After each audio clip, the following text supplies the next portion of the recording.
Maybe it'll pop up. Welcome to Let's Go Live with Gigi Meyer. I have with me book producer, our author consultant, and new author, Tia Christine. So welcome, Tia. Hi, thank you so much. I'm excited for this. I am too. I have so many questions, and so I kind of thought we could parcel it out where I really am fascinated by the whole book producer and author consultant, and then I want to hear about your new book. And I've heard tremendous good things from you as to like the sales numbers and how great it's going. Yeah, awesome. So I guess just jumping into what I do as a book producer. Essentially, I do everything that a publisher does except actually publish your book. So, if you send your manuscript over to a publisher, they help you with editing, formatting, cover design, stuff like that. Just kind of literally getting your book turned from manuscript or Word document into an actual physical book or Kindle. So that's pretty much what I do. Me and my team is that we'll do everything from beginning to end, and then you can also do marketing with us as well. Okay, so if we can that's kind of a lot to unpack right there, because I know that there is a lot of competition for indie authors to go, like if you can't get traditionally published or you don't want to go traditional, then there's a lot of services, and there's also a lot of small presses, vanity presses, when it comes to publishing. So when it comes to being a book producer, do you have authors reach out to you? Where do they start? Is it a la carte? How does it work? Yeah, so all the above, actually. You hit all the points. So I have authors reach out to me. We also do, marketing on social media and stuff, or I'll reach out to authors. So when you follow me on TikTok, I send you a message just saying, hey, I'm Tia. This is what Order of the Bookish is for readers and authors. Let me know if you have questions. So we'll get authors that way, just kind of like cold reaching out, just letting them know who we are. We have authors who hear about us as recommendations from other people. We have authors that see us on our website and email me that way. So it comes from a little bit of everywhere. And then, yeah, so you can do a full book production service with, the editing, formatting, cover design, and marketing, or you can do just book production, or you can do just marketing. And we do have a la carte. So if you want to do book reviews, you can do just the one service. You can do just cover design. We also specialize really in helping new and indie authors, especially with revamping their book. So, if you were an author, you published a book 5 years ago, it was your first time, you did it wrong, and you need to do something to get it going again, we're actually really good at helping you just look at it without changing the story, edit a little bit, or just change your cover to make it more appealing to current audiences and help you revamp your story. Oh gosh, I feel like all of us authors, that first book or debut novel, other than like that Gone Girl author, Glenn, oh gosh, I totally forget her name. Her debut book was phenomenal, like won all these awards, and you're like, okay, come on. But that's not realistic. And so I know there's a lot, we cut our teeth on that first book. It can be brutal, and that's where you make all your mistakes. And so to back up half a step, so you guys, when an author comes to you, is there it can be overwhelming, right? Because you are really turnkey or soup to nuts. When an author comes to you, where do they start? How do they know what they need you for? Because I would imagine they don't even know. Yeah, that's pretty accurate. So a lot of times authors do know. They'll come, especially for the a la carte services, they say, hey, I don't have any reviews. I know I need reviews. Tia, can you do this for us? And I say, yes, of course. But for the bigger book production stuff, that does get a little more complicated. Or if you need to revamp an already published book, that is a little more complicated. So all those big projects, we start off with a consultation call, maybe two, depending on how it goes. And we really just walk through, what your book is, what you did the first time that was wrong, what you want to see in results this time, what your end goal is. Do you want to be a full-time author? Is this supplemental income? Are you doing it just because it's fun? Or I also have authors that they're doing it to promote their current businesses. So I have non-fiction books. So we just need to figure out what your goal is and tailor the book production process and marketing plan around what your goals are. So yeah, that does take a little bit of one-on-one talking, Zoom calls, phone calls, messaging back and forth, so we can figure out what our plan of action is going to be. Unlike a lot of publishers, vanity presses, everything is fully curated to each author. So I really like working with Tia. She does a great job for me. Oh, thank you, Sylvia. Sorry, got distracted. Okay, so yeah, every book and every author, we fully curate our plans according to them. No process is ever the same twice. So that's kind of what makes this really different. And I think I answered your question. I hope I did anyway, but yeah. Yeah, that's so cute when she commented.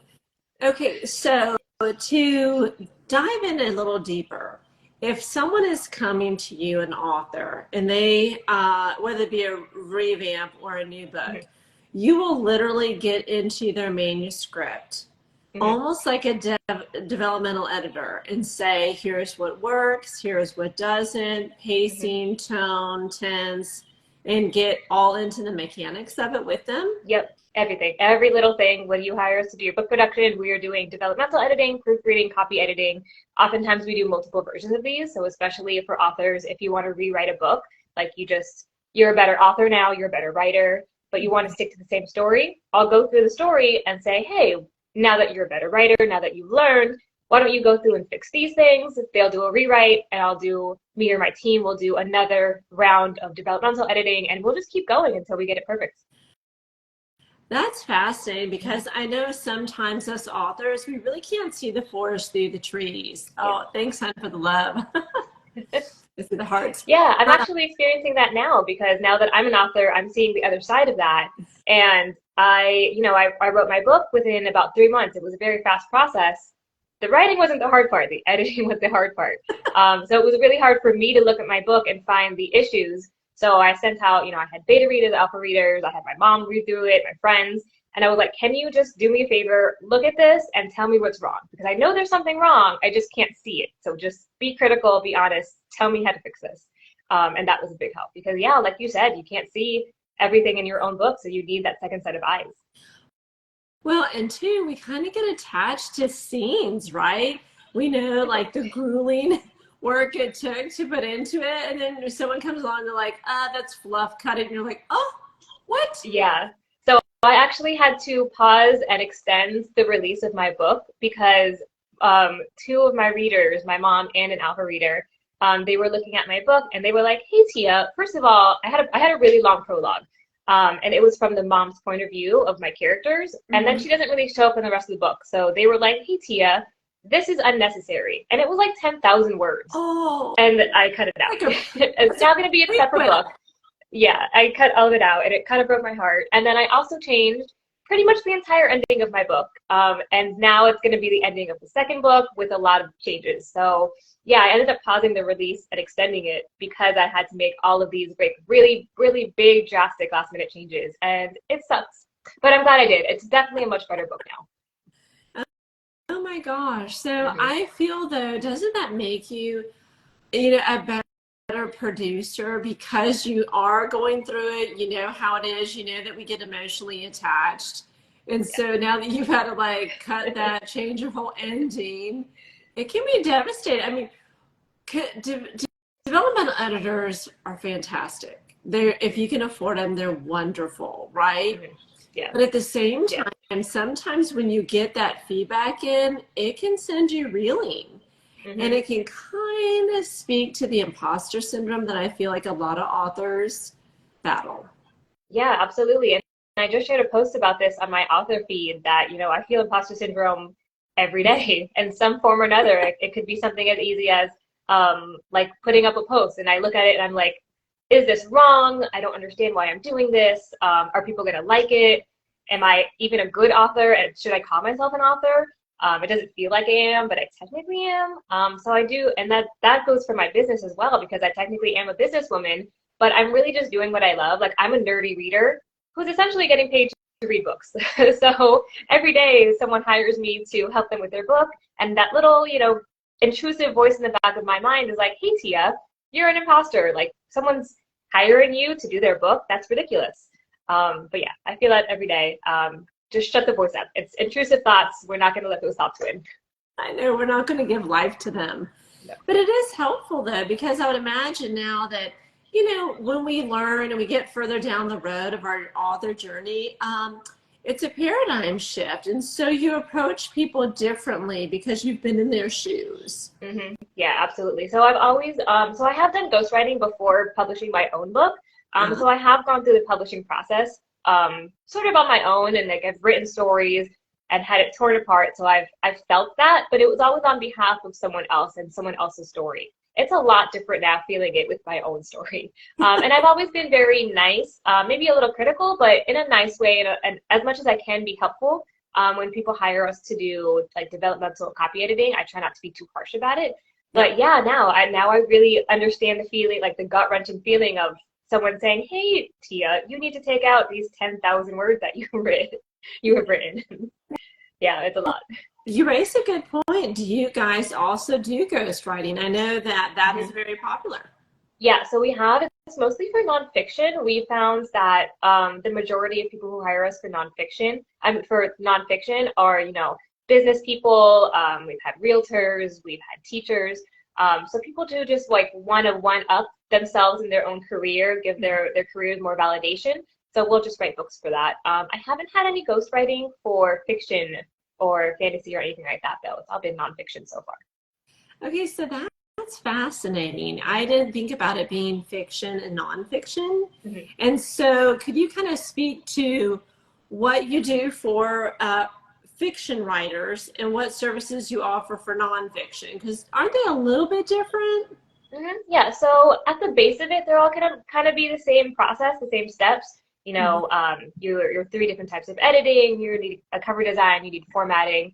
The difference with nonfiction is that there's usually some kind of graphics inside, especially if you want to do like a journal kind of feel. So we'll put a lot of graphics. We'll do like graphs and stuff. And that's not necessarily in fiction. You can have internal images, but the formatting is very different. So I have a formatter on the team who specifically does nonfiction books, because those always look different. And then we have things like marketing. The marketing is vastly different. The groups of people are going to be really different. I am very much in the fantasy groups on like Book Talk and Instagram. So It's easy for me to find ARC readers for those kind of books. It's a little bit harder for me to find ARC readers for nonfiction. So our marketing is going to look a little bit different. When it comes to book trailers, those are going to be different vibes, different aesthetics. Character art, you don't really need character art for nonfiction, so that's not even really an option. I mean, you can, I guess. You can have a character be like representative of your book for nonfiction, but we haven't done that at all. So yeah, the processing at the base of it is the same, but once you get deeper into it, it does end up looking very different. So you guys will even do the infographics for nonfiction books. Yeah. Well, so yeah, we're a full team, and most of our team members are experienced graphic designers. Either they have degrees in it or they've just been doing it for 10 years, so they're very good. So yeah, we'll do graphics for all of it. We literally do the entire book production process. Everything that you can get. Oh my gosh, Tia, that's got to be, because I know that there is lifestyle brands, there's public speakers, you're speaking, and so those tend to, or podcasters, where they do want a book. And so I can imagine that has got to be daunting, right? When you're not an author necessarily, you're trying to build your platform. You do have an idea for a nonfiction book and how you can help. But then if you're not an author, you're like, where do I go? And then I have to have infographics, and what do I say? So you're saying that people can come to you and say, hey, here's my idea. And will you guys like pitch them an outline and like everything else? Yep. So we'll start with an outline. It's always preferable that the author or up-and-coming author has their own outline, or at least a really solid, detailed idea. If not a full outline, then like a detailed idea of what they want in their book. The more detail that you can provide us, the easier it is for us to make you what you want. But yeah, so we'll, create the summary, we'll create the outline, we'll go through it step by step and make sure it's really what the author wants. We've had to do like changes last minute. So we've written like a couple chapters, and then the author looks at it and is like, this doesn't really fit what I'm doing. So we have to remove the chapters. So it's a lot of going back and forth. We try to be very communicative. So sending weekly progress reports, especially for big projects like that, sending weekly progress reports and just making sure we're both on the same page and that the flow is really good. So typically, I know this is so fascinating to me because It is such a game changer for authors. Mm. I know that we try to bootstrap it. We try to do it alone. You watch a million YouTube videos, but at some point, it's so much easier when you have help or you have a VA, you have someone that can just be like, look, it'll take me 20 hours to do it as an author, but it'll take you guys 2. Mm-hmm. Yeah, exactly. So we try to be, and me personally, that this is my personal mission, I try to be as helpful as possible. So if that means fully producing your book, that's what I'm going to do. If it means just doing one little part for you, that's what I'm going to do. But no matter what, like even if you just hire us for an ARC or you just do a consultation with us, we try to be here at all times for you. So authors that I worked with 2 years ago can still hit me up on DMs or still send me an email and ask me questions. And I will respond usually within, I'm pretty good at emailing, so I'll try to respond within like 24 hours. So, if you work with us one time, you pretty much work with us forever. You're always welcome to ask questions and pick our brains, pick my brain about anything related to this process. Okay, 2 takeaways I heard is that they can slide into your DMs. Yes, absolutely. Anytime. Go for it. Ask me any questions. And I know you had said, I was in your DMs, and you had said that you work all hours of the night. You had like someone that, because the time zone's difference, you're literally talking to them at 3 a.m. your time. Yeah, so especially this summer, so we did 5 rapid release books this summer, and including mine, so that's another 6th book.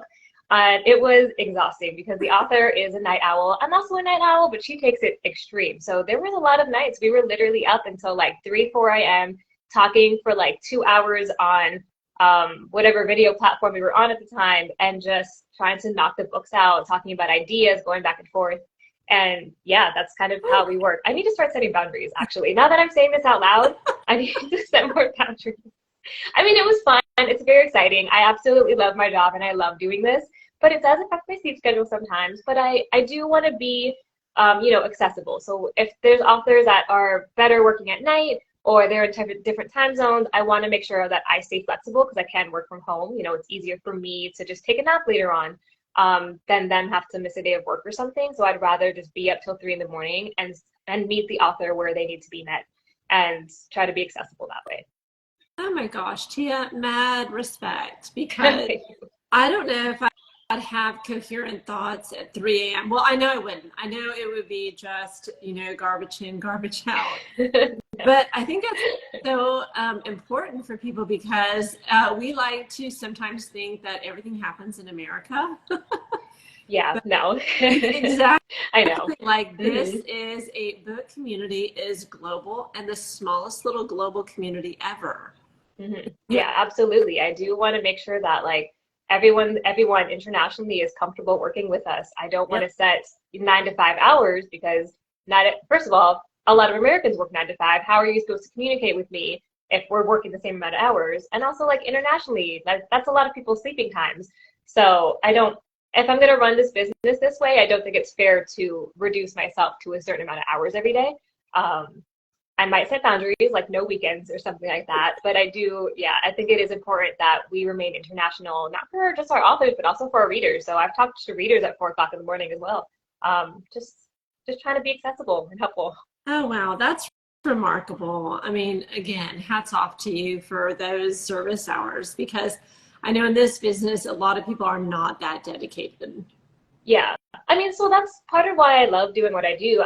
Since college, I knew I wanted to be in publishing. I couldn't get into the publishing industry because Kindle was taking over and everyone was like laying off. No one was hiring. Yeah. So I decided to start my own company. And when I did this, I knew from the get-go that I wanted to be unlike other publishers. I wanted authors to be comfortable with me. I wanted this to feel like a family. I wanted to make sure that you could talk to me at any time, or my team members at any time. I really wanted to be like a friend to authors, not just a company and a service. And I wanted it to be like a good, cohesive relationship. And part of that means, yes, having odd working hours. So I have 2 questions. How long have you been doing this? And what trends or changes have you seen since you started? That's a hard question to answer. So it's been a weird road. So I've had marketing experience since college, actually. I had my first actual internship during college where I was working on marketing, and the person I was marketing for had her own books. We were writing, I was doing a lot of blogging. So I started off as a writer that way. That's also where I learned a lot of like my content creating, graphic design work, how to format a book. So I started off there. Knew I wanted to get into publishing, couldn't get into publishing, and then on and off from there, I consistently did marketing. But as far as like writing, it was on and off. So I've written like short stories here and there, but that's about it. And then when was it? Last February, I started Books for Movies, which was essentially just going to be a blog about movie and book adaptations. Yep. Like, it was like my way to nerd out online, just a blog about like Twilight, Harry Potter, up and coming book to movie adaptations on Netflix, stuff like that. And then I got a lot of authors who wanted to submit articles to the website. So it grew from there. And then out of that grew Order of the Bookish, which started, I guess, summer of last year. So it's been just over a year that Order of the Bookish itself has existed. But I've had marketing with book experience for about a decade now. Oh, wow. That's a long time. So I feel like there's a lot of changes. I know they say the gold rush for indie authors is over. Yeah. You know, it's a lot more competitive because, you know, because you can publish on Kindle Unlimited, although I've heard recent rumblings that that is not as profitable as it used to be. And then you run into the exclusivity and piracy, and you hear authors that are getting booted, legitimate authors that are getting booted. So it just seems like it is a very evolving world. Yeah. So one of the recent booms before this one was Kindle, and that really rocks the whole publishing industry. There had to be a lot of changes. Publishers, authors, writers, everyone had to make a big mental shift on what this industry is going to be and how to be successful in it. And we're going through another big shift right now. So we have the rise of indie authors. And part of the reason indie authors have gotten so popular is because, one, Amazon is so accessible. You don't need to pay $120 for an ISBN number. You can just do it for free on Amazon. And that's made a big difference. So now anyone can be an author, but not everyone can be a good author. So that's where the difference sort of comes in. And I know it's hard to hear that. It really is. But especially if you've had a book out before and you published it a long time ago, and now you published a better book, like you'll understand, like the first time's not always great, and that's okay. It's a learning curve. My first writing pieces were not good. I admit it. I was not a good writer back then. I'm glad I didn't publish a book because it would have been awful. But, you know, not all authors are good authors. So that's sort of the difference in where this market's going, is that, yes, there's more authors, but it's getting to the point where we're getting more and more into, are you a good author? So that's why reviews have become so important.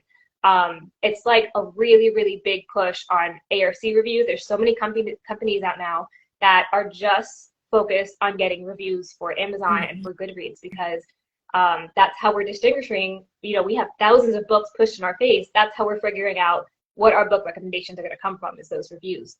So that's a big push. And yes, like you said, Amazon's been, let's say, sketchy lately. That's going to be the nice word for it. Amazon's been doing some sketchy things. It's not great profit-wise for authors. You know, you get pennies for a page read on Kindle. I think it's like you get 0.04 cents or 0.004 cents per page read if your book is on Kindle Unlimited.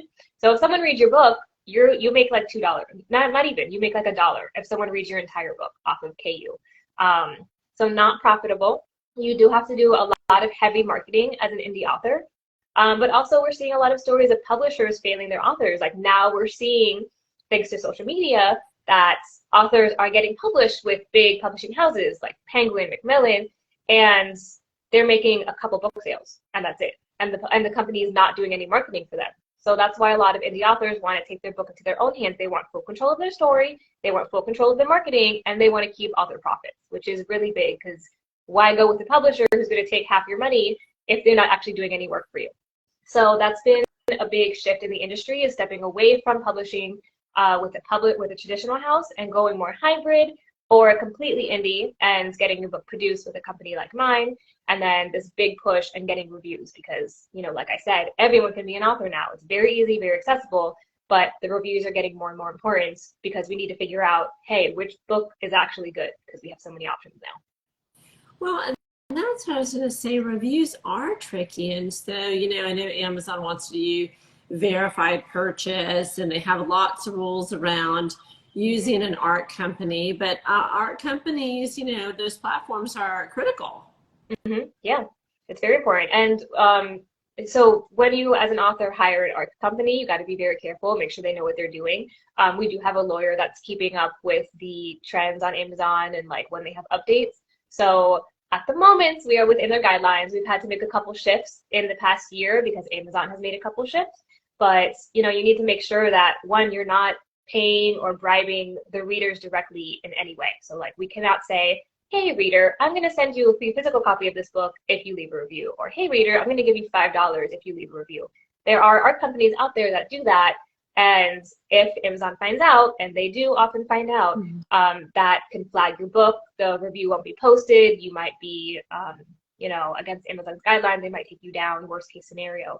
Best case scenario, they just remove the review. But yeah, it's getting a little trickier to navigate Amazon's absolutely crazy rules. I heard too that even if you use the word positive review, they are considering that biased, because you say, hey, if you enjoy this book, would you consider leaving a positive review? And they're like, now it needs to say honest review. And you're like, oh, one word. We're down to one word. Yeah, see, I didn't know that. That's something I need to look into then, because yeah, Amazon's a little bit crazy. They're getting very strict. There's going to be another shift coming very soon. I don't know which way it's going, but because Amazon's getting so strict, so many authors and readers both are kind of banning against Amazon in general, just not using their services for like Prime and not using their services for, publishing books or reading books online. I've had a few authors that haven't used Amazon at all. And there's going to be another really big shift into something else. I don't know what that something else is going to be. It might be self-hosted websites, which as an author you should have. You should absolutely have a website if you're an author. Yeah. But yeah, we're going to have a shift soon. I don't know where it's going to be though. Well, two things. I know that they recently put out about AI, they're asking the AI question. And so I had talked in an author group. I still look at, I don't use AI. I think we all use AI, like we all use AI. Pro Write Aid. So there is AI that everyone's using to help you with like just basic editing, before we send it off to a human editor. However, when they start asking extra questions, I think it makes everyone uneasy because you're like, why are they asking this? What are they collecting it for? What decision's going to be coming out? So I feel like they do their market research and then boom, they make their decision, and you can get caught either way. Yeah, so that's a little scary. Amazon has been asking about AI, and I think authors in general are very wary of it. We use AI in our company, so AI like Grammarly. We also use Midjourney to help us with our art. We use Canva, which I consider AI. If you use TikTok or if you use CapCut, those are all AI programs. So to not use AI at all in this world that we're in and in this industry is a little silly. It's kind of like not using Kindle. Like 10 years ago when Kindle came out and everyone was like, no, I'm not going to use Kindle. Kindle's bad. It's getting rid of jobs. It's not. It's just changing the way things look, and change is scary. And I think we should be accepting those changes. And one of the reasons that us as a company is able to stay so affordable, because all of our services are way underneath the market standard. So we stay that way is because we use AI to help us produce our work. So instead of, for example, character art, instead of taking a full 2 weeks, working 5 to 8 hours every day, hand drawing your image, we use AI, and then we fix it up in Photoshop or Illustrator or Procreate, and then give you your piece that way. And it's significantly cheaper and much faster. So I am a little bit afraid of what Amazon's going to do with that information of, hey, I use AI on my character, on my cover art. Does Amazon accept that? Are they going to be okay with it? Are they going to repress you for it? Because, the fear is that they could repress you if you use AI. Yeah. So we don't know. I know, because I went to update the back matter of one of my books, because that's what we're always supposed to do, right? And re-upload your ebook, your EPUB. And I was like, what is this? And so, but you're right. I never thought about Canva. We all use Canva. Canva is AI.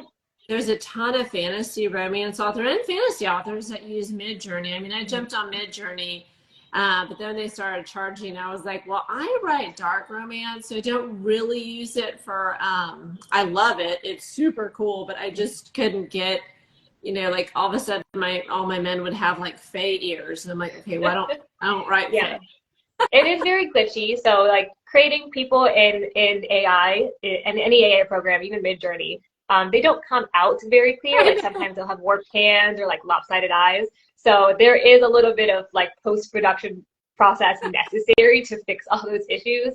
And then you also can't tell Midjourney exactly what you want. So you could say, hey, I want a blue background with character with all these characteristics, and they'll make a completely different background. So it does take a lot of playing around and a lot of post-production, but especially if you're an author on a budget and you can't hire someone to do your art, absolutely use an AI. It's helping you with your marketing. I don't see anything wrong with using these services to help you produce, to help you market your book, because that's what this is all about. You should be doing everything you can to make sure readers are interested in reading your book. You're so right. And I love it for book trailers. What do you think about the recent shift, or maybe not shift, maybe increase of authors selling on their website? They're actually going to do the fulfillment. They're going to put everything together and do the fulfillment, because where Amazon got that right, it allowed authors to free up our time to write the book, to market, to produce, to edit. And so I've seen an increase in people moving it over to their website instead. Yeah, I absolutely love that. And I think that's one possibility of where the shift is going, is that it's going to be more authors, not just independently producing their books, but independently fulfilling their own orders, which I'm here for, because it means you get a larger profit. Amazon takes such a big profit, so does Ingram and everything else. So if you're able to get an affordable and good quality printing service, even if it's just Amazon or Ingram, and get wholesale orders and then ship it out through your own website, that's absolutely incredible. You get a larger profit. And then you also have the opportunity to do more signed copies. So you can offer signed copies if you have it that way. You can put in your own book merch that way. You can put in, you can put in like a QR code that leads back to your website. So whoever receives your order can easily go back and order the next book, or they can go to your Etsy page or go to your social media. It's a great way to connect directly with your readers on a more personal level, and you get more of a profit that way. So I'm a big fan of that. Okay, so do you, that again, to me, seems daunting. Do you help authors do that? Do you help them put together and say like, hey, this is what we see. This is like the basic package. Or you could do, all the way to like a swag box. I guess you could sell those on there, huh? So I'm glad you brought that up. So I currently have one author that will be selling his own books from his home, but also it's nonfiction, but he also does a lot of speaking events. So he'll be bringing those books with him, but he's also selling on Amazon. So with his lifestyle, that's perfect. So his plan that we're, kind of creating for him in his lifestyle is that he'll set aside 2 days a week for marketing and for fulfilling orders. So, for authors that are interested in doing it that way, I will help you with your planning your lifestyle and say, hey, Mondays at 3 o'clock, that's your time. You have free time during your lunch hour or whatever to pack a few boxes of orders, ship them out through UPS or USPS, and get those done once or twice a week. So yes, I will work with authors for that. But as for book and merch boxes, I actually have a few coming soon through Order of the Bookish. I just set up the TikTok shop, and we've had a few people that are very interested in it. It's all indie authors right now. So we have a fantasy, we have a rom-com, we have a couple of just book-ish merch boxes that don't have a book included, but there's like fun things inside.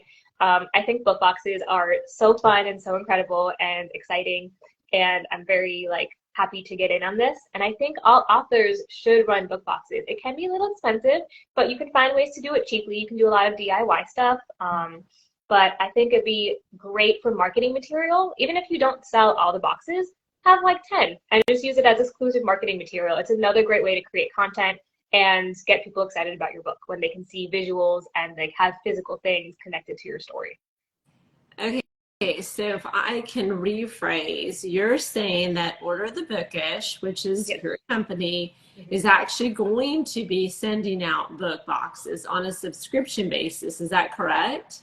So not a subscription basis. It's going to be a one-time purchase. We're not going to do subscription because a lot of these things, I can actually show you one right now. A lot of these things are either handmade by me or handmade by people that I found on Etsy that I really enjoy, or companies that I've worked with in the past. Yes. Let me see what I have. Spill the beans. Okay, so we Yeah, have subscription boxes are, woo, I mean, they come around fast, quick, and in a hurry, right? And people are like, yeah, there's a monthly one, a monthly one. I'm like, oh my gosh, the production. It's a lot. So I'm going to be fulfilling all these orders myself, and I can't keep up with that. So we're not going to do the subscriptions. So here's one box. This is going to be the Read and Relax box. So it's going to have a mug that has Read and Relax on it. These are handmade mugs. And we have bookmarks, again, handmade bookmarks that are laminated. We have miniature books. So some of these I've bought, some of these I handmade. Oh my God. And we have candles. These are also handmade by another company called Florida Bomb. So they're scented, super cute. Cool. We have some tea because Read and Relax. We have eye masks. These I bought on Amazon wholesale. And we have cute fluffy socks. So just like cute bookish merch, just like for fun, you know, because it's cute. I don't know. I like it. I like them. I hope someone else will. Those are so cute. And so that is going to be your non-bookish box. But you also said that you are going to have books in a book box. Yeah. So we also have your clients, you know, the clients that you already have to help, like, you know, your romance and your nonfiction and your fantasy. Yeah, so some of the authors I've worked with, I do have the boxes with. So Morgan Gauthier, who is like one of my favorite human beings in the entire world. Her Wolves of Adelar book box, I have right here. So her book box will have her book, and it'll be signed. It'll have prints that she sent to me, a book map, a handmade book sleeve, which is really cool. Yeah, she has like a ton of cool, cute things in her book box. And each book box is going to have a mini book, because I am a fan and I hope other people are fans, and also a book sleeve. And so she came to you and said, I have this idea to do a book box. And then you guys worked with her to figure out the products and where to go and the price point. Is that correct? So actually, it's quite the other way around. I went to her. So me and Morgan talk all the time. And I was like, Morgan, I have this idea. I want to do it. Can I use your book? So her book was the first one that I experimented with. And she was like, yeah, Tia, of course, go for it. So I, spent a couple months playing around with what's going to be in it, ordering a couple products online, and just like testing and beta testing. I had a few beta testers for it, and really just perfected it. And then I reached out to a couple of other authors, and I was like, hey, we have this new thing coming, and I was wondering if you'd be interested. So moving forward, after these book boxes, authors can submit their story, and some of the things that we're going to be looking for is, one, that you have good reviews, and that it's a good, thoroughly written book, that it's an interesting book, it's actually good, that there's not going to be a lot of editing issues, and that you do already have a small fan base. Not to mean like you have a lot of followers. You don't have to have a lot of followers. You just need to have people who are really into the book, really loyal about it, mostly because we're going to need help with marketing. So these are going to be people we might want to send a free box to help us promote it. So just like having a little bit of fans that are going to be there, and that's all we're really going to be looking for future book boxes. And we will do most of the sourcing ourselves. If you have ideas that you want to put in, go for it, but we put the money up front, and we give you a little bit of income for the book that you're sending us. But yeah, so the author makes a small income. The artists that put stuff in the box, like the candle company, they get a small income, and then we also as a company get a small income, and we try to keep them relatively affordable for the readers. Wow, that is such a neat idea, because I feel like you're taking the mystery and the overwhelm out of book boxes. Yeah, so I've heard that from authors quite a lot, is that they don't know what to put in their book boxes, and that is hard. I've been spending the past few months thoroughly researching to figure out what readers want to use, what's affordable for us to put in, what's not going to be too heavy for shipping costs and stuff like that. So there's a lot of research involved, and it is daunting. So if an author wants a book box, they can just be like, hey, Tia, will you consider my book? We'll read it. We'll have our readers read it. And if it gets approved, then we'll go ahead and make a book box for you. How neat. So is this offered to U.S. only because of the cost of shipping and the country restrictions? And we haven't quite found a way around that. To ship a book box with the weights that most of them are right now is going to be very expensive for shipping overseas. And like I said, I try to keep everything affordable for readers and for authors, and there's really no way around that. If I figure it out at some point, I definitely would love to do an abroad thing. Or my other idea, this is in the works, so don't quote me and don't hold me to it, but one idea is to have more downloadable stuff. So like downloadable coloring pages. So anywhere in the world, if you have a favorite book that's created by a newer indie author, we'll create a coloring page and you can use that instead of getting a book box. Not quite the same, but at least it's something that, you know, anyone could use. And again, trying to be as accessible as possible. Well, and I think those digital book boxes, so to speak, you do see them on, you know, Kickstarter, and I think there's some like Patreon. Mm-hmm. So yeah, I know definitely do stuff like that. Yeah. I don't know, just experimenting. If anyone has any ideas, let me know. I would love to do like stuff that will reach international readers as well, because we can't send the book boxes. So if anyone has ideas, let me know, and I'd be definitely open to doing it. Oh my gosh, I just love your energy. You're just like all into the book community. You're like, let's go, let's try it. It's so refreshing because I feel like there could be some stale ideas in the book community, and it's like everyone is passing around stale ideas, and you're just like, oh, there's got to be something new and hot and fresh. Yeah, that's actually one of my downfalls, is that I have too many ideas and I want to do all of them at the same time. So I was working on the book boxes at the same time that I was working on my book and the 5 rapid release books this summer. And I was also traveling. So I was also in Spain for a few weeks. So like trying to do all these things at the same time was incredibly overwhelming. But it does keep things new and exciting. I'm never bored. Things are never stale here. There's lots of changes all the time and lots of like fun new things coming out always. Also, Randy Bookshelf, thank you so much. I'm so happy you like it. DM me after this so we can talk about it. Is that one of your authors or is that a reader? That's a reader, yeah. She's reading she's an ARC reader for my new book that just came out, and I'm starting to get reviews in, and I'm like nervous about what she thinks, but also excited. Oh, I know, because you can have alphas and betas and, you know, those that are close to you and even readers. I mean, some stories just don't resonate, right? And so I feel like if they're talking about your writing, we need to focus on the writing craft. But if they're talking about, you know, like, I don't like the characters or I can't relate to the story, you're kind of like, okay, well, that's different. I mean, it's not necessarily criticizing me. It's just you don't like who I wrote, and that's okay. I don't know. I think I take all of it personally, especially because my book, I put so much of like me and my experiences into the characters. So every character definitely has like a piece of my personality. So if a reader looks at a character and is like, I don't like their personality, I take that as, you don't like me. Oh, that's okay. It's fine. You don't have to like me. No, I have a character, and she is very outspoken, very masculine energy in her approach to everything. Cusses, just, you know, she's very feminine looking, very curvy, but her personality is very masculine. And so it's either like you love her or you hate her, and that is it. And so she's definitely nothing like me, but it's fun to write. Right, because she was like, she'll say whatever, she'll do whatever, like she doesn't, there's no filter, it's shocking, so she was really fun to write.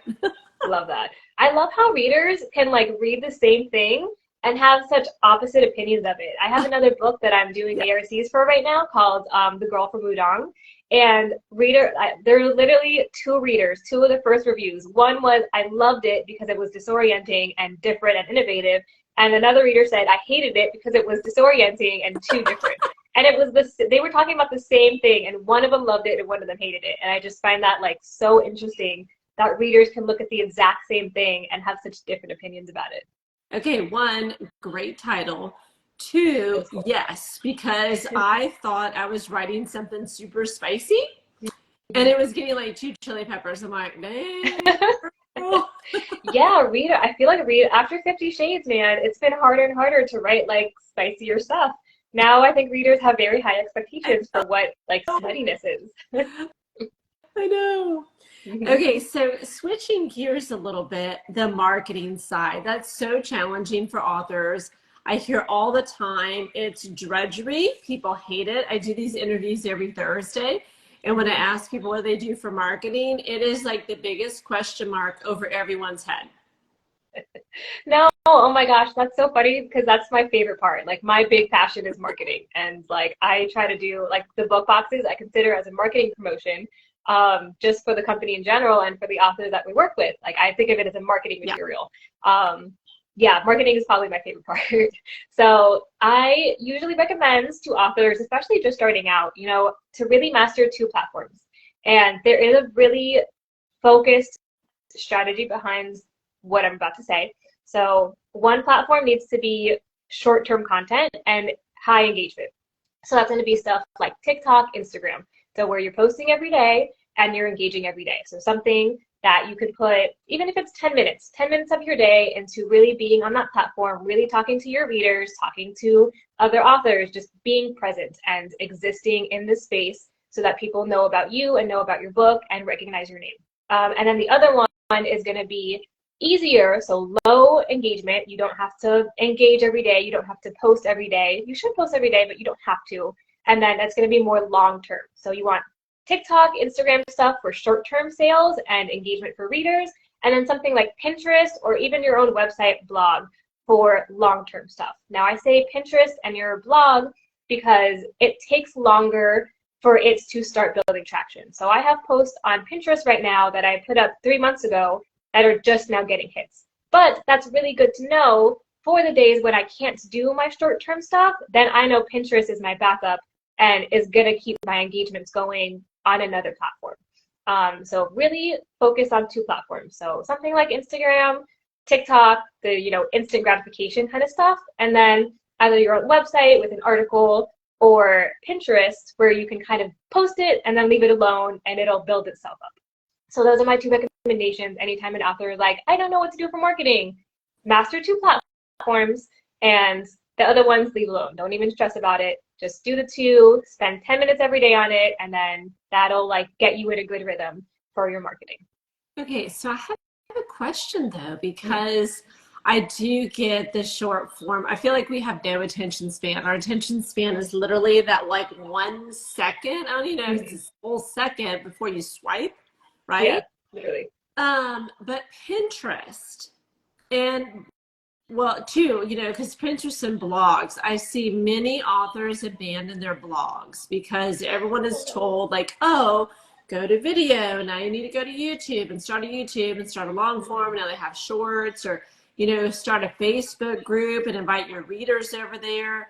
Yeah. And so you hear a lot of that, but also at the same time, I'm fascinated by Pinterest because that makes sense as they can share and trade pins. Mm-hmm. So can you expand more into both platforms, like the pros and cons? Because I find that you're the only one saying those things. Yeah, well, I'm pretty sure I am the only one saying these things. I mean, anytime I talk to other authors and like other people in the publishing industry, they're like, Tia, you're on Pinterest? Why?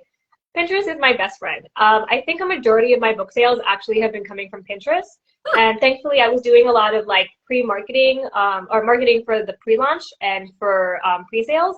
So everything I was marketing for pre-sales months ago are now starting to get traction on Pinterest, which is how I've been getting consistent sales every day. So I'm super happy I did that. I love Pinterest. It's super easy. You can set up a post every day. Like, you know how in Meta, you can schedule out your posts for Instagram and for Facebook? Yeah. You can do that in Pinterest, but within Pinterest. So it's super easy. You drag and drop a photo, put a title, put a caption, post your date that you want it posted, and then you leave it alone. And it does its work for itself. You don't need to engage to get it up and running. It kind of like does it itself. Like Pinterest promotes your own stuff. You don't have to promote it and work on it, and you don't have to engage, which I love so much because, sometimes we don't have time to engage every day. Yeah, so that's really amazing. Yeah. And then, and then you can also link things in Pinterest, which is the big seller for me. Because if I'm selling books on Amazon, I want my readers to directly go to Amazon. I don't want them to click the link in my bio and then click on the link tree and then click on the other link.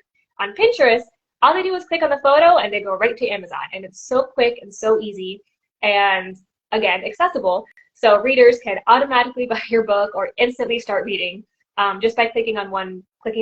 They don't have to like click out of a bunch of things just to get to your book, which is really incredible.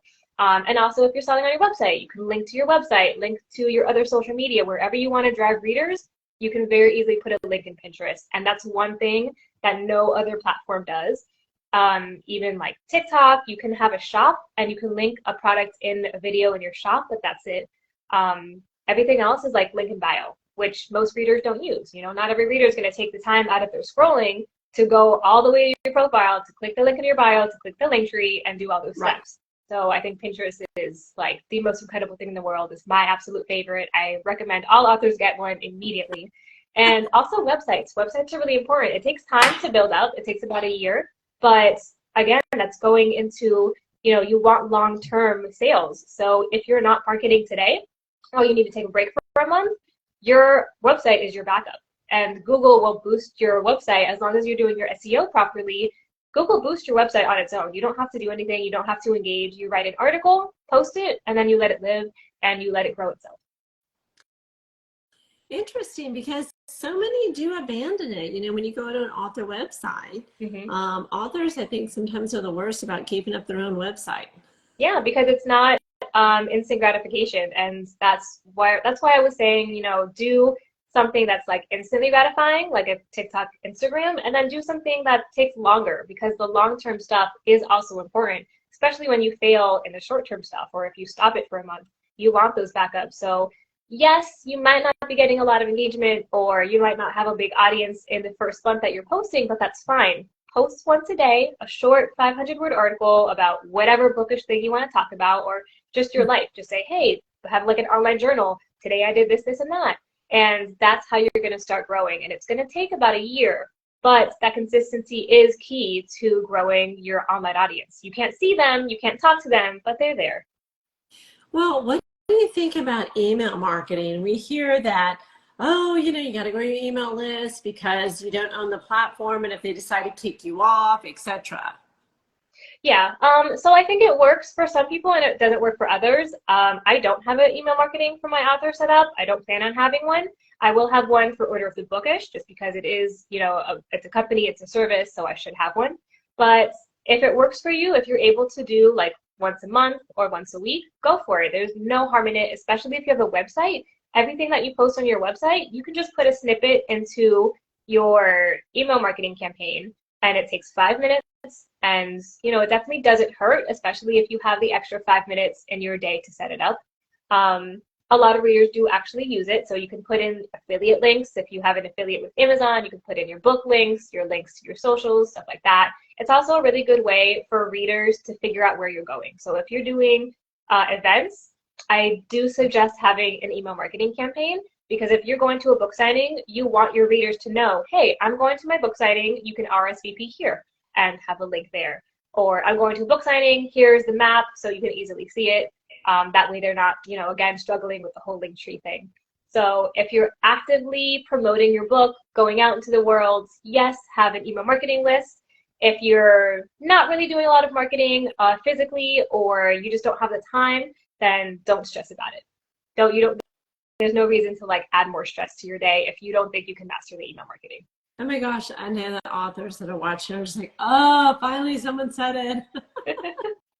And what do you think? Yeah, I mean, like having to do all of these things is so stressful and exhausting. Like no one can do a full-time job, plus have kids or school or whatever you have in your like regular life, plus master all the social medias, plus do email marketing. Like that's impossible. And then you want to write more books. That's no one's going to do that. Yeah, so like I said before, master 2 things and leave the rest alone. If you can handle more, do it slowly, but focus on 2 at a time. No, I think that is so true, because it's just like you wonder how these people get it all done and sleep and they hire relationships me. And so part of it is that like I know some authors that haven't hired me, and I know who runs their social media marketing because like we've worked together, or I notice the aesthetics. You know, some marketers have certain aesthetics when they're creating graphics and stuff. So I'll look at it and I'll be like, I know who made that graphic. But so yeah, some authors, it looks like they're doing an amazing job and they have their life together, but realistically they might be doing it themselves, but they might also be hiring a company like mine to do it for them.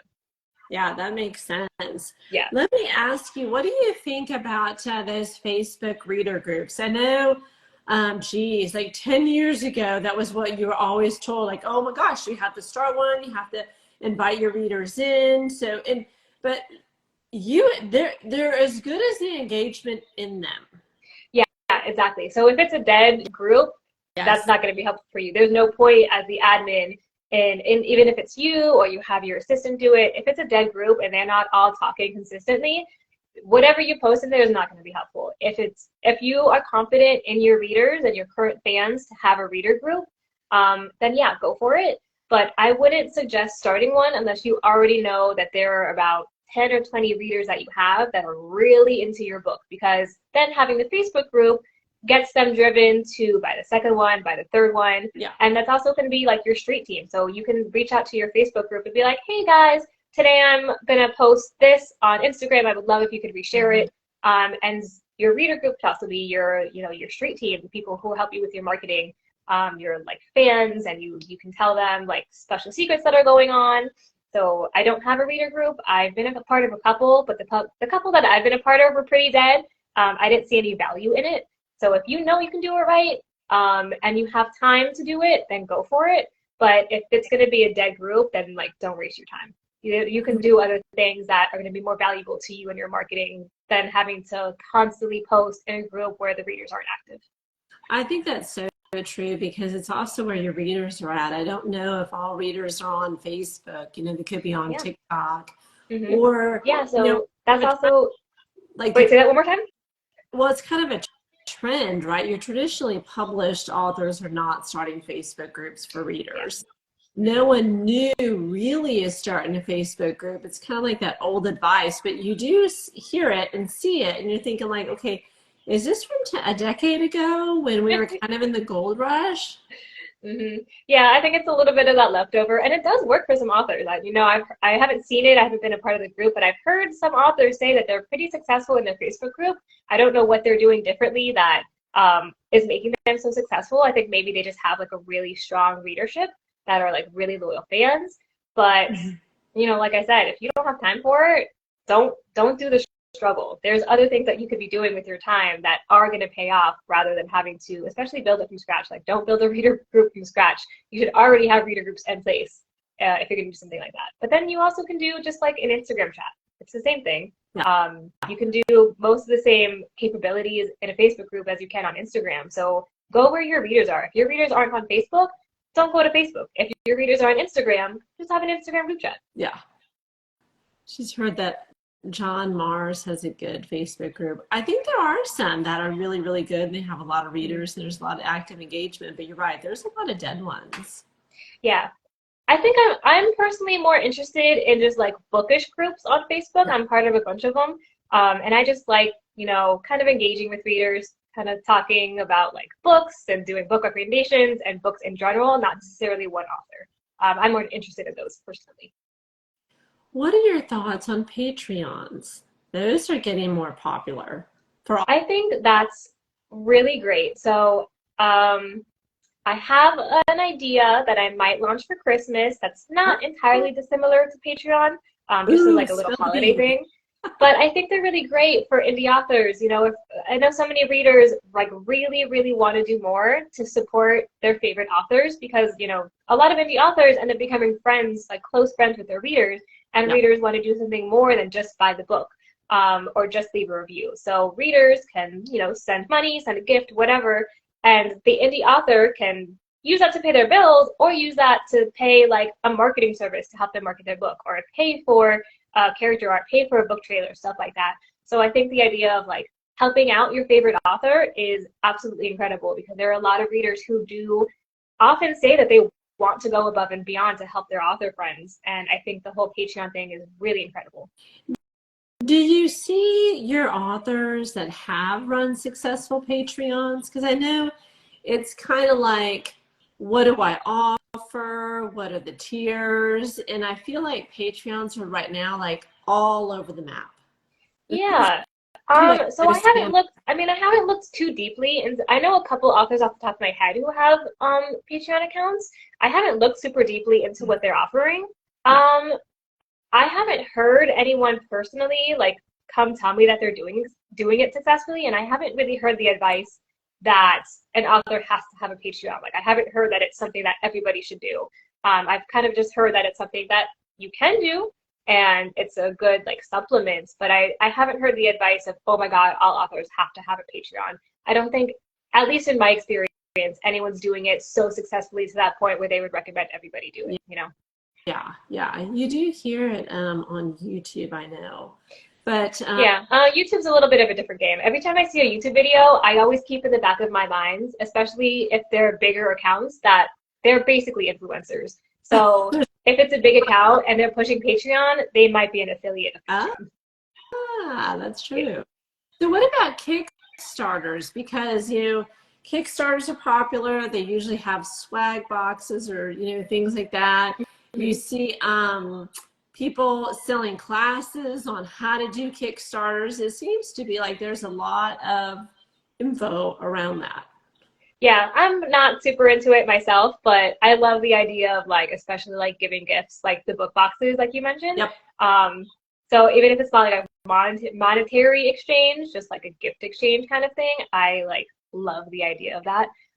Anything that you can do to show your readers how much you support them and how much you value them, I think is really wonderful. So if Kickstarters is it for you, then go ahead and try it. Yeah, I think so. I think it's pretty cool. But does order of the bookish, if you had an author come to you and say, hey, I want to do a Kickstarter. I say if you have time to actually manage it, go ahead and try it. But that's going to be my advice for just about everything. The problem comes when you don't have time or you're trying to do too many of these projects at once. So don't have a Kickstarter and a Patreon and have 5 social medias and the book box and the email campaign. Like that's when you start getting into trouble. If you're going to have a Kickstarter or a Patreon or something like that, you need to consistently manage it, consistently look at it, consistently promote it. Because what's the point of having a Kickstarter if you're not promoting it, which I have seen. It's just like a link in a bio and the author doesn't actually talk about it. So if you're going to have those things, make sure like it's at the top of your to-do list to manage every day and promote every day. But otherwise, you know, like don't add that stress to your life. I love it because, you know, us authors, it's like that shiny new idea and it works for them and it worked for me. But yeah, that's not, but that's not always going to be necessarily true because a lot of authors, if you work from home, you can manage it. Yeah. If you don't work from home when you have kids and like school and life, you can't manage it. So don't compare apples to oranges. You know, just because someone else is doing it successfully doesn't mean it's going to work for you. Well, but Tia, when authors come to you, does order of the bookish help them, or is there kind of a line that you guys have not traversed yet on some of these? Like in what? Well, if someone said, hey, can you do a Kickstarter for me? Or hey, can you help me with a Patreon? Or hey, you know, that kind of stuff. Yeah, so we haven't done any of that at all. I mean, no one's asked, but I don't think I would start those. I think that might be a little bit out of our realm of expertise. And if we were to do something like that, I would hire someone, I would outsource someone to do it because I've never done them. I wouldn't manage something that I haven't done before. So I would find an expert to do it if an author really wanted us to do it. The one other thing that I kind of say no to is managing TikToks. So I did have an author that was kind of interested for a while ago. And I was just like, no, like, I don't think this is going to work, just because TikTok is a different ballgame. And I always recommend authors, you have to put your face on TikTok, right? You can't just have a bunch of videos without your face in it. It's not going to go viral. It's not going to work unless you have a very interesting, innovative idea. You have to have your face. So I can post it. I can put a filter on it. I can do your copywriting and put your captions and hashtags. But as far as like filming a video, that has to be on you, the author. So I kind of say no to managing TikToks, but off the top of my head, I think that's it. I mean, I haven't come across a lot of things where like we wouldn't be able to do it.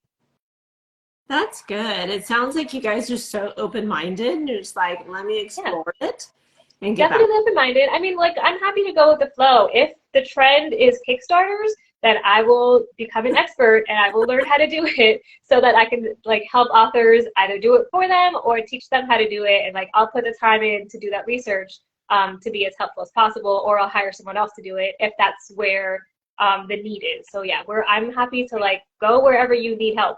If you need something, like let me know. I'll learn how to do it, and then I'll tell you how to do it. Well, and I think it goes by trends, right? I think I saw Brandon Sanderson's latest Kickstarter. You know, he made like, I don't know, like he raised like $42 million. And I was literally like, okay, let me count the spaces to see if it's 42,000 or 42 million. And then of course, you know, it's, you know, crowdfunding. And so then he goes and shares the wealth with other Kickstarters. And so I was like, one, that's awesome. Two, everyone's talking about Kickstarter now. And I was like, is it because of him? I mean, he's really like, that makes sense. So keep in mind, that's Brandon Sanderson. Like, he's a big name. Everyone's very happy to support him. If you're an author on the Kickstarter, you can't think of yourself as Brandon. You can't be like, oh, if Brandon did it, I could do it too. Me and Brandon are the same. Me and Oprah are the same. You ain't right, yeah. Yeah, so different. So you can have a Kickstarter, but don't expect it to be that big. I know, but you know, that's how things go, right? And then you have, so his news comes out, and of course, I can't even tell you what book this is that he's, you know, I don't know what book number, you know, and then of course all the guys with the gurus come out, and the course is like, you want to do Kickstarter? And so you're like trying to just cut through the noise and see, like, does this actually work? You know, and how does it work? So that is hard to navigate for authors, because we are so pushed into the side hustle culture, and like my TikTok videos are filled with like how to do low content books, how to do marketing this way, how to use AI to like funnel your marketing, and like we're pushed all of this stuff for like how to make your life easier, how to make more money, how to do this and that, but most of it's very unrealistic. I'm so glad you said that, because I've been seeing low content, AI, oh my gosh, you know, that just goes on and on. It can be exhausting. I'm fascinated by it, but I'm just also like, not another AI video. Yeah, and it's hard to keep up with because there's so many different ones now. I have a few of my favorites, and then all the new ones that come up, I kind of like will keep the back of my mind on it and see where it goes. If it turns into something cool, then maybe I'll hop on the trend. But if it stays stagnant or it gets overrun by a different AI, then like I don't think twice about it. But there's so many that come out every day, so I kind of just stick to my favorites and I leave it at that. Okay, well, if you can stay on a little longer, I would like to close out Order of the Bookish as the book producer and author consultant, because I thank you so much for all the information you shared. No, thank you. This was fun. I love doing this. So I want to pivot, though, to your book, Realm of Chaos. Did I get that right? Yes, Realm of Chaos. Okay, with a K. That's why I was like Kahos. And it's Tia Christine. Yes. So please talk about that book. And you said you wrote it pretty quick. Yeah, I wrote it probably within about 3 months, give or take. It was a pretty fast process. I did want the goal of writing a book quickly. Like, I didn't want to spend 10 years on it. I really have been working on getting myself out of this cycle of you have to be a perfectionist. So even if it's not perfect, I am okay with that, because I really just wanted to, you know, get it out, get it produced, have my voice in the world, and start growing my author brand. So even if the first book's not great, I'm okay with it because I have more planned for the future. Those are going to be even better. But I did want to get my first book out. So I wrote it in about 3 months. Editing took maybe 2-ish months, and I was also editing as I went. So I would do like a chapter, and then I would edit it myself. My editor would look through it. I'd have an alpha reader look through it, and then we kind of do it all in one together. But yeah, so Realm of Chaos happened very quickly. It's a fae fantasy epic adventure novel, and one of the things that I love most about this book that I really intentionally tried to do, thank you, Mandy, that I intentionally tried to do was make sure the main character was really just comfortable with herself. Like, she knows who she is, she's sassy, she's open to growing and change, but she's very, very independent, and she's a princess, so like everyone kind of looks at her as like just that pretty princess, looks down their, like they look down their nose at her, but she does not let any of that affect her. She's very confident in who she is, and she will stay that way for the rest of the series. but she will go through some trials and some issues, epic adventure stuff. And she goes from being a very logical person, so she's very into like puzzles, math. She doesn't like reading. She doesn't like fantasy, which is ironic because it's a fantasy novel. Nim is great. And then she ends up being thrown into this absolutely crazy fantasy world called Chaos, where there's like magic and mystery and all these incredible like fairy, fae, fantasy things. So she's going to go from being logical and focused to literally being in this world of magic and having to accept that magic is a part of who she is. So she's going to go through a big change, and she's going to stay consistently independent and strong and sassy. And I really wanted, this is a YA novel, so I really wanted to make sure that this main character was someone that like high school kids could really look up to. Like there's no insecurity, but she's open to changing. And that's what I really wanted to focus the main character on. And then the book in general is just like warring. It's like fae against humans. It's all like fae with tattoos. There's a little bit of like slow burn, but it's not like smutty and spicy. It is YA. And the story is more focused on like action adventure plot with a little bit of romance in the background. But it's really like Nim just getting through life, which, aren't we all? So I wanted my main character to just like kind of like embody that in a fantasy world. Okay, so many questions. Why that genre? Why that theme? I think it's so pertinent today when mental health crisis is the highest it's ever been.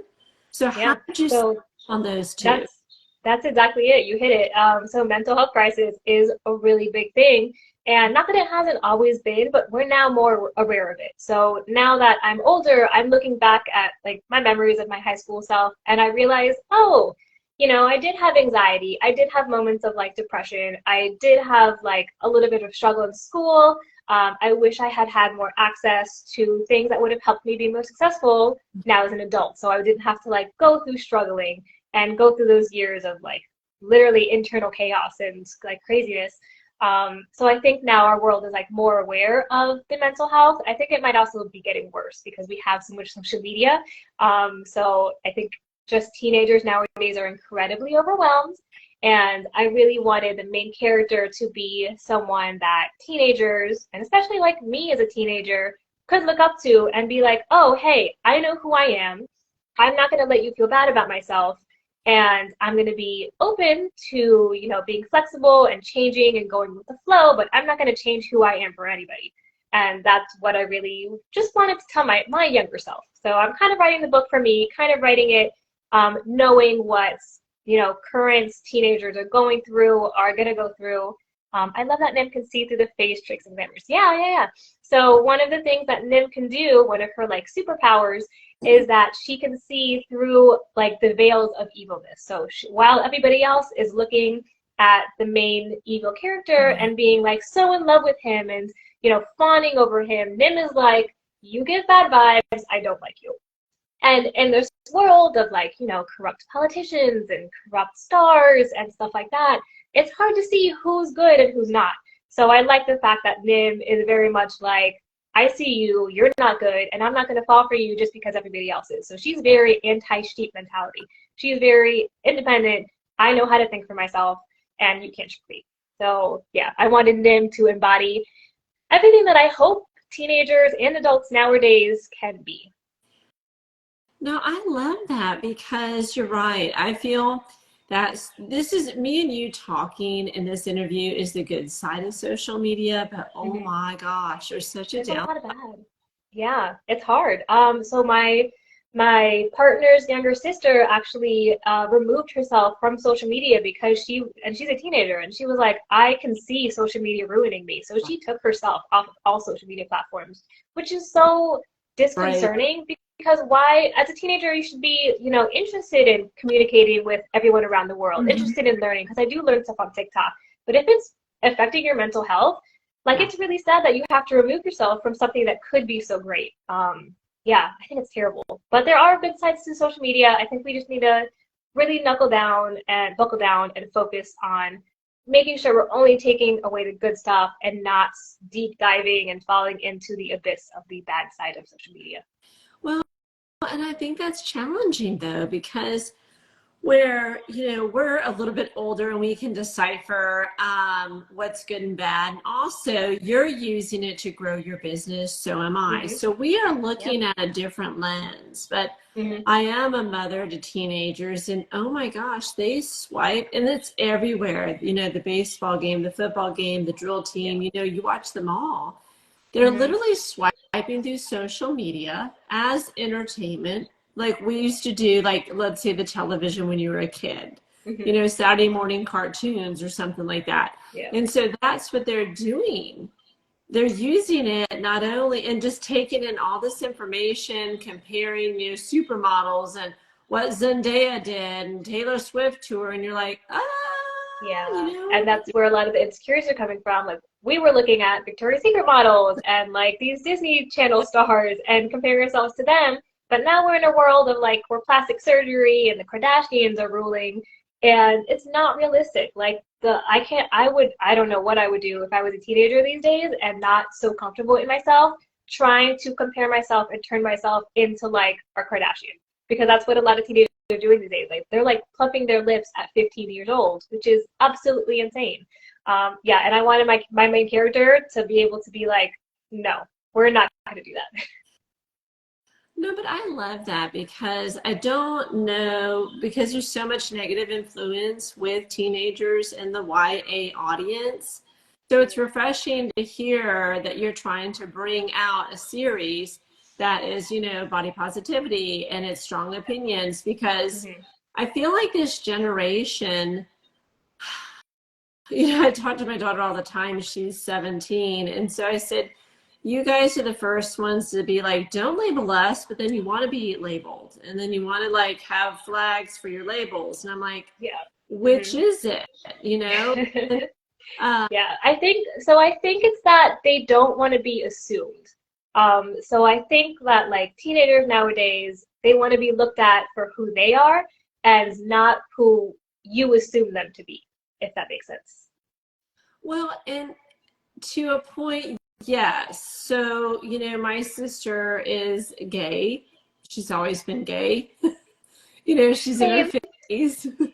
And so she's, her career, she's done really well for herself, but it's literally been built on the backs of women that had to fight for her. And she Yeah. was not always able to marry her partner, but, they are now married. Mm-hmm. And so even I'm like, what is your take on all this? She said, it's so frustrating because we didn't care about labels if you were straight and I was gay and that one was this. Or she says, we didn't really necessarily look at people of color. She says, because it was just an overall way to separate people. And we didn't want to do that. She's like, we don't want to be separated because of who we want to marry and what color our skin is. Yeah. And I really like that. But now I feel like we're so divisive. It gets away from that. It's like we do want separation and boundaries. And if I don't believe the way you believe, and I just am like, oh, where's humanity? We're human. Yeah, so I think everything's very extreme now, to the point where, if you and me have different opinions on just one thing, then suddenly we can't be friends. Yeah. And I think it's just because part of social media is that social media is making every little small thing and just blowing it up to be something extreme. Yes. So whether it's like a political view or you like this celebrity and I don't like the celebrity because XYZ, literally creating a divide, and we see like such extreme points of view of I really love or I really hate, and that's causing a lot of chaos in our world and the teenagers nowadays. So yes, be strong in who you are and be independent and think for yourself, but just because you differ from somebody else doesn't mean like you have to have like this huge divide between you. Yeah, the pendulum is always swinging one way and then the other. It's so true. Yeah. When talking to my children, I said it's character. It has nothing to do with anything else than that. It's the character of the person, the personal integrity. Yeah. And I said the thing that is great is when you talk to someone that believes totally different from you, you literally get a peek into their world, into their brain, into their thoughts. I said, how fascinating. I'm not asking you to like convert or incorporate or convince, I suggest hear what they have to say, hear what their experiences are, their viewpoint on life, because it's really, really interesting. I mean, yeah, I think so too. But also, like, keep in mind, we are adults. We have been through life. So, like, as a teenager, That's true. and even thinking back, like, I wasn't thinking that way as I was a teenager. I wasn't thinking, oh, you have a different point of view. How interesting. I was thinking, oh, you have a different point of view. We're not going to get along. And kind of ending it there. So, you know, I think it's just one of those growing pains is like, as you get older, you start to realize that that's not the best way of thinking, that you want to, you know, talk to people and learn and communicate. And it's good to be different. But yeah, and like Mandy said, it's a pendulum. That was one way or the other. So I think we have an extreme now one way, and the next generation after this generation is going to be extreme in the other way. And it's just going to go back and forth for eternity. So do you take these challenges and these themes? I know book 1 is out, but are you going to incorporate it into the rest of the series? I feel like I'm certainly going to try to. Do. Yeah, so I mean, so there's so many things that we could talk about. And keep in mind, it's fantasy, so I'm not writing like a nonfiction or a fiction that's literally tackling these modern day things. I'm writing a fantasy novel that's sort of incorporating modern day things into the characters and into the book, just so that it's easy to you know, connect with, because I do want readers to connect with this character and with the story in a way that they could learn something from without literally being like, this is the story, this is, you know, what I'm trying to show you, this is the lesson you should take away. You know, I don't want it to be the obvious. It's still going to be like a fun fantasy story. Mandy's comment, I think also people really just want to be accepted and seen regardless of who they are. Yeah, absolutely. And that is one thing that's going to be present in all the books, is that so there are LGBT characters. There's going to be LGBT spin-offs. There's going to be spin-offs where, you know, one of them is going to be pirates, and their lifestyle is very different than this lifestyle of the people in this current Realm of Series books. So it's going to be a lot of, you know, just making sure that the characters are different, like their lives are going to be chaotically different, like black and white, and just them figuring out how to get along. Because right now in the book, it's the Fae against the humans, right? It's very divided. Yeah. Not dissimilar to the world we are in now, but it's very divided, and they essentially need to learn how to get along in order to save their worlds, because they have, you know, dark monsters that are like killing them off. We have like evil kings and mystic women who are, you know, trying to take control, and just these outside forces that want to divide them.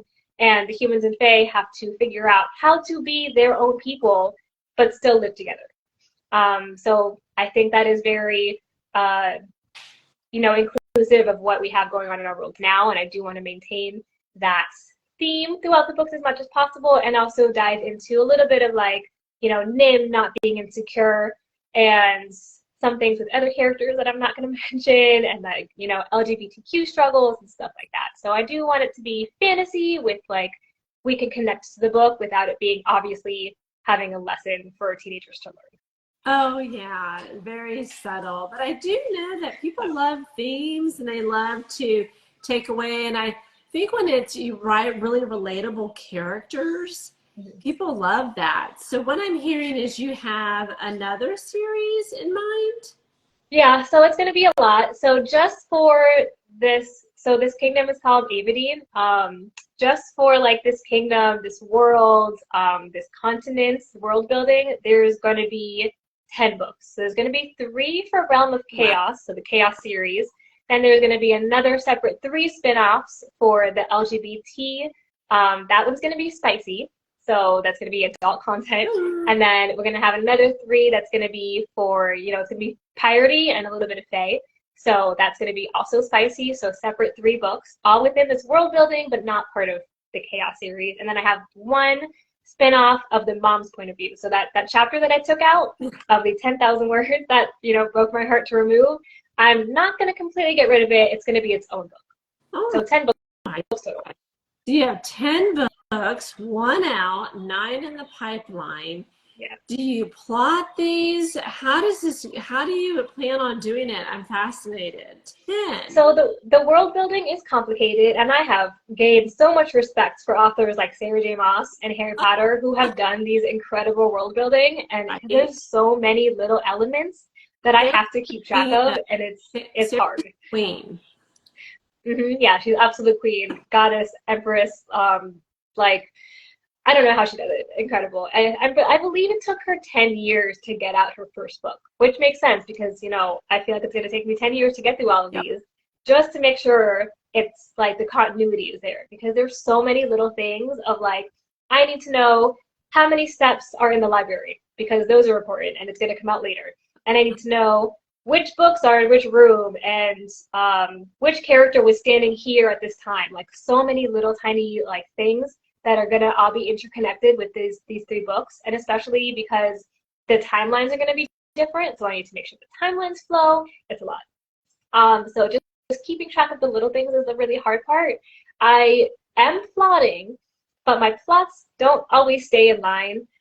So I have written other stories. They haven't been published. They're not even done yet. But the way I do them is that I plot, and then as I'm writing through it, I get new ideas and my ideas change, or I'm not really feeling the vibe anymore, so I'll change stuff. So I start with the plot, and then I end up being a pantser. Yep. Yeah. Which I think most of us tend to do. Like, all the authors I've talked to kind of tend to stay on that track as well. I think so. And Easter eggs, right, Mandy? Fantasy has tons of Easter eggs, and readers, I mean, Easter eggs are fun, and readers love them. My book has a ton of Easter eggs. Some of them are kind of obvious, and I know, I mean, I hope anyway, the way I have it written, I'm hoping that readers will see that it's an Easter egg once they've gotten to like their 3rd book. And there's also Easter eggs for the other spin-off books in this first one. So, Mandy, lots of Easter eggs. How do you manage that though? Is there like a software where you're, you know, dumping all these ties into? Because like when you read Sarah's books, not only does she have multiple names for the characters, right? You know? Yeah. But then she also has like inanimate objects that have names. Like she had said like Curse Breaker. And I was going through trying to be like, who's Curse Breaker? Well, Curse Breaker was a weapon. And I'm like, okay, I must have missed that or something. You know what I mean? Yeah. How do you do all that? Her books are very complicated. And now that I'm writing in all these Easter eggs, I realize how absolutely crazy it is. I don't think I'm going to be at her level. I'm definitely trying. So my goal is to have a world as deeply written as hers is. I don't think I'm going to manage that, but that's okay. But I use, so I'm the only one that I know who does this, but I use Monday.com, not the usual platform. So most people don't even know it exists unless you're like in the marketing field. Yeah.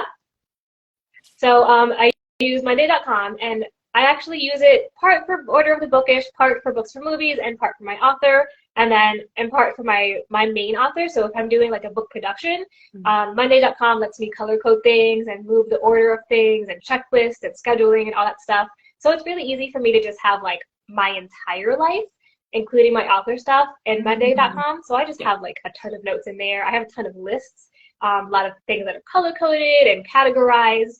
And it helps me with the way my mind works. Out of all the like platforms I've tried, even just like handwriting notes, things in like Word documents and Excel sheets, Monday.com is the one thing that works best for my mind. I think it's like similar to Notion, correct? I haven't used Notion. I don't know. Okay.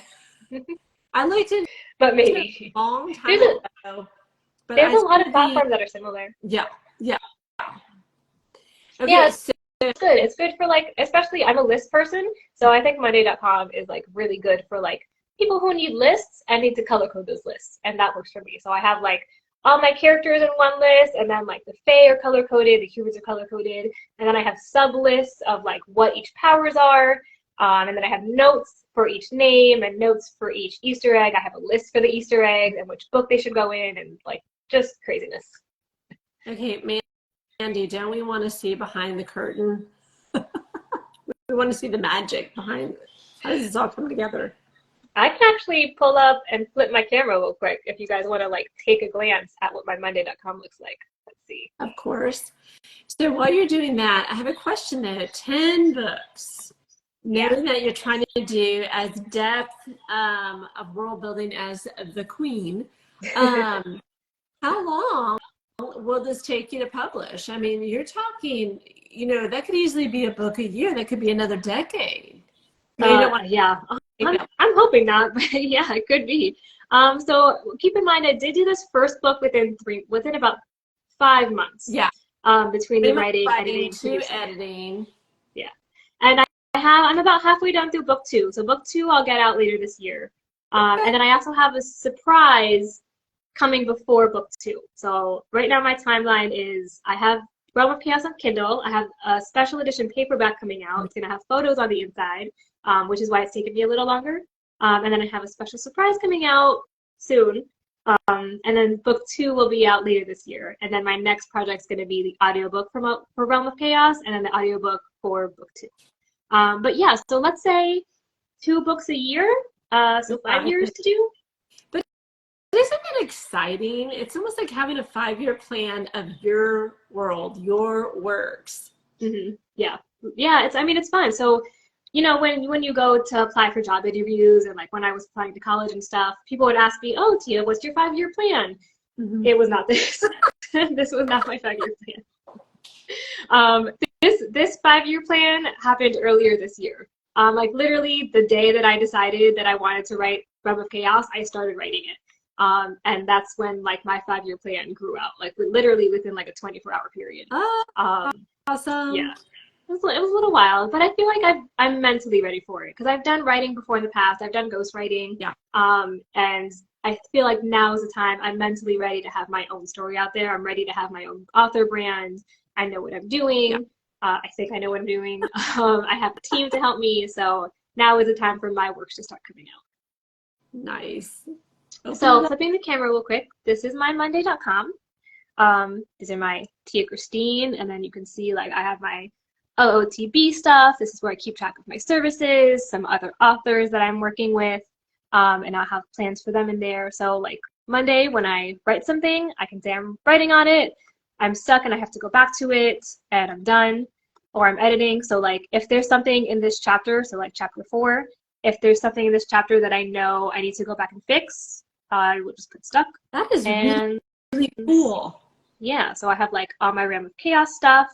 And then these are going to be spin-offs. So I don't have the names for them, but so far it's just called Embertide. And then I have like a lineup of the chapters. Mm-hmm. I have Gemini is another series. One of the series that I like started writing and never finished. Here's Realm of Chaos stuff. So you can see like I have this button, and this will have notes in here. So I can go back to these and look at pretty easily. And this is kind of just how I stay organized. And yeah, color-coded. Dana. Okay, Mandy, you have good eyes. She's like, did I just see a coloring book? Oh. Mandy, you caught it. Nice. That's going to be the surprise. I'm so bad at keeping secrets. Yes, it's going to be it's going to be a coloring book. I'm writing a coloring book for the Realm of Chaos. Surprise. That is so awesome. I was planning on keeping it a secret, and like I'm glad I haven't. Whoever sees this, you know, but I'm not going to market it yet. But yeah, there's going to be a coloring book. So a lot of I'm really big on imagery. So like if you see my character art and my trailers, I really love just like going all in with the art. And the Kindle has some photos in it. The paperback's also going to have some photos in it. And then the coloring book, I feel like is just fun, and it's going to have, my lips are sealed.